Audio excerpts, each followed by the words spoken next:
Hello, welcome to SN Chaudhary physics classes at BD Gurukul. In last class, I have taught you about capacitance, and today I am going to teach you capacitor और condenser. बेटा, आप सभी बच्चों का BD Gurukul में स्वागत है। पिछले क्लास में मैंने आपको कैपेसिटेंस के बारे में बताए थे। अब ये कैपेसिटेंस के बाद हम आपको कैपेसिटर कहते हैं, इसको कंडेंसर भी कहते हैं, ये हम बता रहे हैं। आपके कैपेसिटर और कंडेंसर ये है क्या चीज़। तो आपके सिंपली देखते हो, हर एक पंखे के ऊपर में एक सिलेंड्रिकल इतना बड़ा लगा रहता है, इतने बड़े लेंथ के, ये कंडेंसर लगा रहता है। और इसमें कोई डीसी पर ये नहीं करता है, एसी से हम जोड़ते हैं इसको। इसी के कारण पंखे में स्पीड घट गया है तो बढ़ जाते हैं। यही कैपेसिटर क्या है, कंडेंसर क्या है, ये हम आपको बता रहे हैं। Number 1, point number 1, an arrangement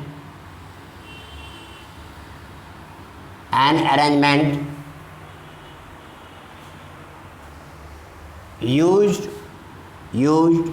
to store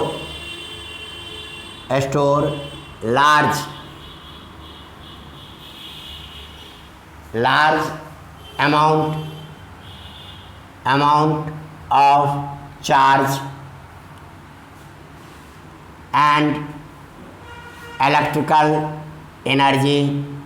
charge and electrical energy in a small space. An arrangement used to store large amount of charge and electrical energy in a small space is called capacitor. इसे हम capacitor कहते हैं। और इसी का दूसरा नाम है कंडेंसर। मार्केट में जाओगे, अब उसे आप कैपेसिटर कहोगे दो तो कोई कैपेसिटर नहीं देंगे, वो आपको कंडेंसर के रूप में बोलोगे तब दे देंगे। तब भी नहीं होता है तो पंखे में लगने वाला कंडेंसर चाहिए, मोटर में लगने वाला कंडेंसर चाहिए। हर एक का एक वैल्यू होता है। ये रियल में है क्या चीज़, ये एक सेविंग अकाउंट का काम करता है। जैसे सेविंग अकाउंट में आपके अर्निंग ज़्यादा होता है तो सेव कर लेते हो, ज़रूरत पड़ने पर निकाल लेते हो। ऐसे ही ये एनर्जी का सेविंग करता है। जब हाई वोल्टेज आते हैं तो ये चार्ज जमा कर लेते हैं। जब वोल्टेज आपके कभी कभी घट जाते हैं तो ये चार्ज दे देते हैं। इससे क्या होता है, ये पंखे में जैसे वोल्टेज घटा बढ़ा तो आपको झटके नहीं लगते हैं, स्मूथली पंखा रन करता रहता है। यही कैपेसिटर है। इसी को हम दूसरे ढंग से ऐसे लिखते हैं, a capacitor is an electrical device used to store large amount of charge and electrical energy in a small space। छोटे से जगह में ये बहुत ज़्यादा चार्ज जमा कर लेते हैं और इसलिए इलेक्ट्रिकल एनर्जी जमा कर लेते हैं। ये आपके दोनों तरह से डेफिनेशन लिख दिए, दोनों सही है। It is also known as condenser बोलो बेटा, या कैपेसिटर बोलो। आए बात समझ में। अब इसके बाद देखते हैं, कहोगे सर कैपेसिटेंस इसका निकालते कैसे हैं, देख लो। The capacitance of a capacitor is equal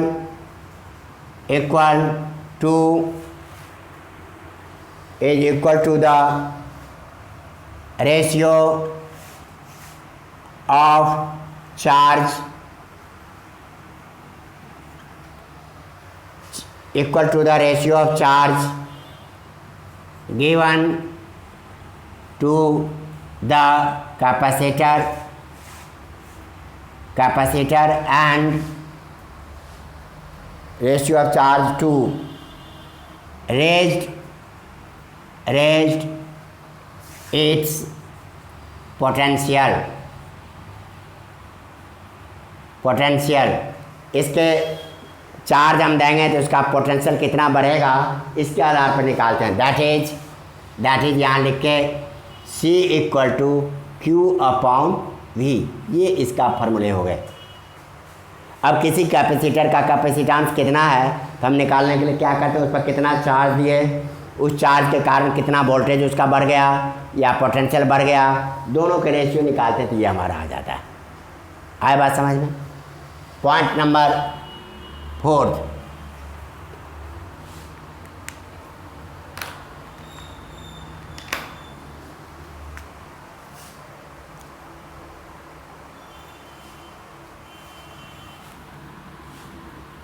the symbol of the capacitor। अब यहाँ पर हमने ये लिख दिया कैपेसिटर और कंडेंसर। अब आपके जैसे रेडियो सर्किट होता है, टेलीविज़न सर्किट होते हैं, कोई इलेक्ट्रिकल सर्किट होता है। अब आपको कई सारे पार्ट लगे रहते हैं तो आप इसे पहचान कैसे करोगे। अब आपके पहचान करने के लिए पहला देखो, a capacitor of fixed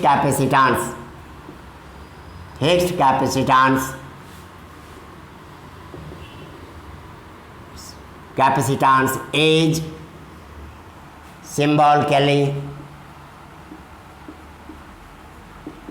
symbolically denoted by आपके ये कैपेसिटेंस, ये है आपके इस तरह से। अब आपके देख लो बेटा, यहाँ पर ऐसे ही हम सेल का डायग्राम भी बनाते थे, लेकिन सेल में क्या होता था, ये एक छोटा होता था, इसमें आपके छोटा बड़ा नहीं है, दोनों इक्वल लेंथ में है। लेकिन ऐसा करने पर मान लो हम पेपर में IIT का पेपर देते हैं या नीट का पेपर देते हैं, पेपर बनते हैं और लाइन जैसे सेल की जगह पर लाइन थोड़ा बड़ा खींच गया, बच्चे को इक्वल लाइन दिखेगा, तब तो वहाँ पर कंफ्यूज करेंगे जो कौन बड़ा है कौन छोटा है। इसको हम ऐसे भी सिंबल लिखते हैं, इसलिए पेपर में आपको ऐसे बना देते हैं। कैपेसिटर का जो सिंबल पेपर देखोगे नीचे हो रखा है तो वहाँ पर इस तरह से बना देते हैं। B capacitor with variable capacitance writing दिख रहा है क्लियर। देखो बेटा, इस तरह से जहाँ भी प्रॉब्लम है डिस्कस कर सकते हो, पूछ सकते हो। कैपेसिटेंस इज डिनोटेड बाय, आपके ये कैपेसिटर बना दिया और इसमें आपके देख लो, अब ये हमारा फिक्स का है, इसी में हम यहाँ पर एरो ऐसे बना देते हैं। इसका मतलब ये हो गया वेरिएबल कैपेसिटर, ये हमारा हो गया फिक्स्ड, जिसकी value fixed capacitance. Variable capacitance की हमें ज़रूरत पड़ता है। जैसे आप रेडियो टेलीविज़न पर अलग अलग चैनल देखते हो तो उस चैनल में हमें कैपेसिटेंस है तो वहाँ पर फ्रीक्वेंसी मैच करते हैं। तो ध्यान दो, वहाँ फ्रीक्वेंसी होता है 1/2π√LC। अब यहाँ पर L को हम चेंज नहीं कर सकते हैं, एक बार कॉइल बन गया तो बन गया। C को चेंज करते हैं, तो C को कैसे चेंज करते हैं, तो हमने कैपेसिटेंस के लिए बताए थे, ये कैपेसिटर है, इसके एरिया कम अधिक कर सकते घुमा के। तो बाहर में जो नॉब होता है घुमाने वाला, जिसको आप कहते हो स्टेशन बदलने वाला, उसको नुवाते हो तो ये घूमते हैं तो एरिया बदल जाते हैं, कैपेसिटेंस बदल, यहाँ इसका ज़रूरत पड़ता है। अब आपके 4 पॉइंट आपने ये देख लिया। अब नेक्स्ट देखो, इधर लिख लिया आप लोग,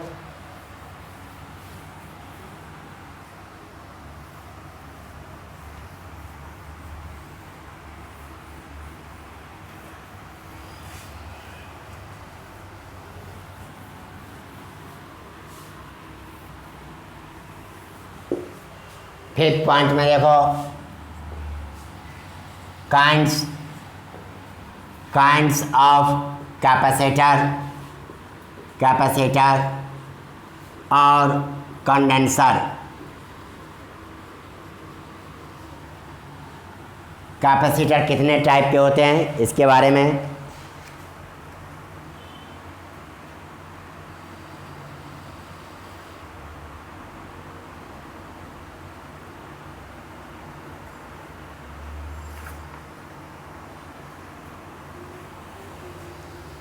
पहला देखो इसमें parallel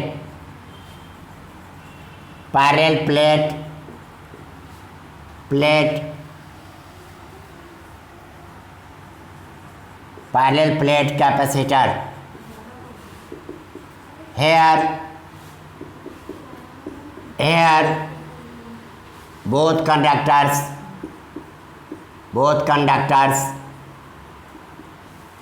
are plane and parallel. It is most सबसे ज़्यादा यूज इसी का होता है। It is most commonly used capacitor. अब इसमें देखो बेटा, ये हमारे पास एक प्लेट है, ये दूसरा प्लेट है। यहाँ पर देख लो, ये हमने लाइन खींचे हैं। जैसे इसका हम डायग्राम खींचना चाहते थे, ये इसको तो हम बना नहीं सकते 3D, तो हमने एक लाइन खींच दिया। एक प्लेट ये है, एक प्लेट ये है। यहाँ पर ये टर्मिनल कहलाते हैं, इसको हम पैरेलल प्लेट कैपेसिटर कहते हैं। B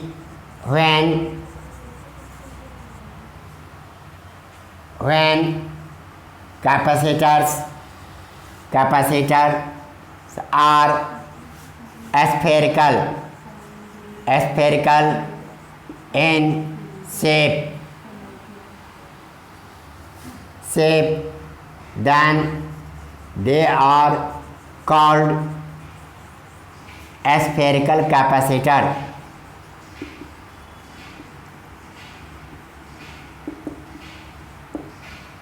they are called spherical capacitors. इसका देख लो बेटा, बीच में हमने एक ये बना दिए हैं और यहाँ से एक वायर कनेक्ट के, यहाँ से दूसरा कनेक्शन दे दिए। देख लो, यहाँ से हमने अर्थ बना दिया इसका। इस तरह से ये हमारा कहलाता है spherical capacitor.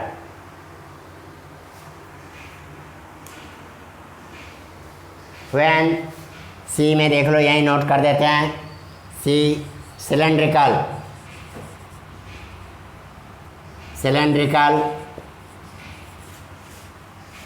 capacitors are in cylindrical shape।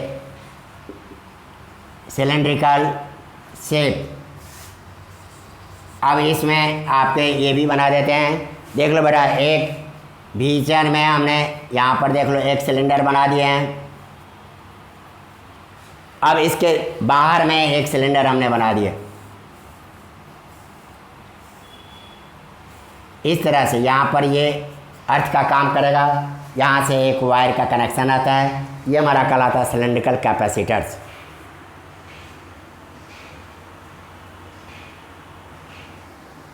Next देखो, फिफ्थ पॉइंट्स में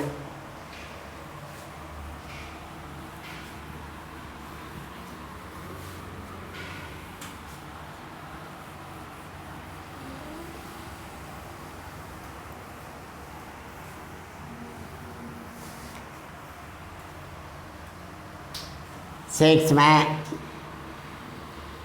kinds of capacitors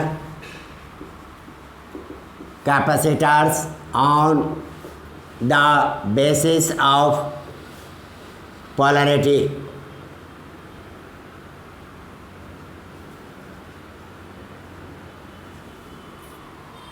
kinds of basis of polarity.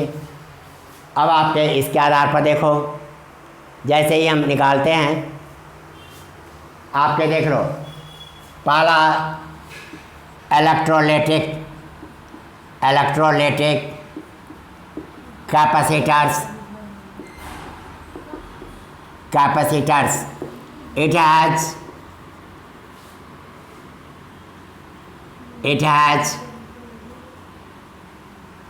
has positive and negative terminals। ऐसे कैपेसिटर जिसको आप प्लस वाले प्लस में जोड़ेंगे, माइनस वाले को हम माइनस में जोड़ेंगे। ऐसा हम एक बना देते हैं डायग्राम। सिंपली आपका इस तरह के मार्केट में मिल जाते हैं।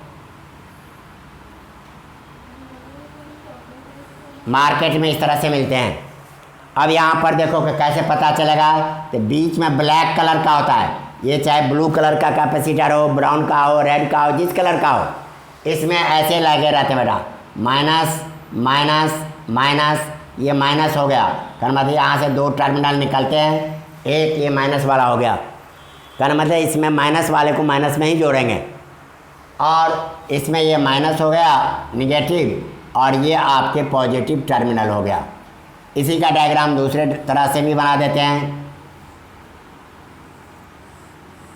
ये आपके बीच वाला स्ट्रिप हमने यहाँ पर प्लस प्लस प्लस लिख दिया है, कहने मतलब ये पॉजिटिव है और दूसरा टर्मिनल हमारा नेगेटिव है। इस तरह के जो कैपेसिटर होते हैं इसको हम कहते हैं इलेक्ट्रोलाइटिक। और दूसरा होता है non electrolytic. Non electrolytic capacitors, it capacitor, they have no specific terminals। इसमें कोई स्पेसिफिक टर्मिनल्स नहीं होते हैं। जैसे इसका हम दिखा देते हैं, ऐसे लगे रहते हैं, ऐसे। इसमें कोई प्लस नहीं है, कोई माइनस नहीं है, किसी को किसी में लगा दो। जैसे पंखे में ही मिलते हैं, इसमें भी आप किसी से किसी में कनेक्शन कर दो, कोई इसका पॉजिटिव पॉजिटिव नेगेटिव नहीं होता है। इस तरह से नेगेटिव पोलैरिटी का हो गया।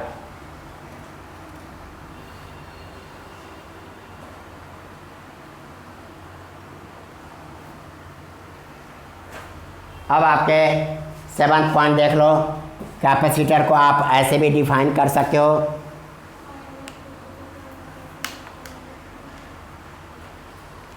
अब आपके कहते हैं कभी कभी कैपेसिटर कैसे काम करने लगते हैं, तो अब आपको दिखा 7th point. N arrangement of two conductors separated by dielectric medium